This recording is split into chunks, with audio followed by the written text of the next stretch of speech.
Avião.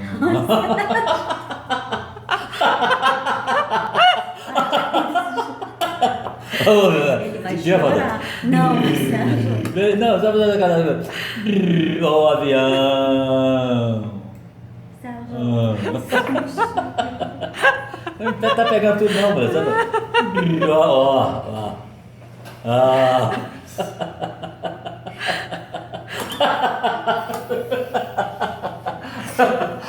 Oh, meu Deus do céu. Pô, tu come, rapaz. Ô, um pouquinho nervosa. Tá te sacaneando, né, Pedro? Esse bicho vai ficar forte pra caramba, bem alto, viu? Olha lá, pegou outro pedaço, ó. Ah. Já deu uma manga velha?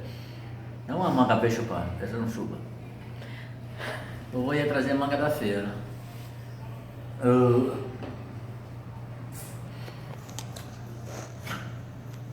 Tá gostosa?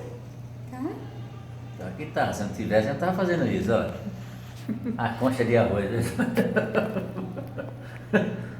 Essa já tá sem gosto. Dá essa aí pra vovó, dá? Dá pra vovó. Dá porra nenhuma. Essa aqui tá boa, vovó. Pode ver ela. Esse macaquinho meu, né? Olha lá. Dá essa pra vovó? Dá pra vovó. Dá lá pra macaca. Dá pra vovó. Dá, pronto. Mas tu tem outra aqui. Dá, mãe, é carne pra ele. É, carinha do meu neguinho, ninguém toma, vovô, velho. E agora pra tirar isso aí? Meu Deus do céu. Que foi? Você tá vendo? Boa pra tirar daí, rapaz. A puta já lá. Tá bom, vamos tirar essa meia. É, vovó sabe que tu não gosta de meia. Pronto. Daí tá é puta, ó. Vovó tirou a meia, é. Quando acabar o sebo da carne. Dá pro vovô. Aqui, ó. Tem outra aqui, ó.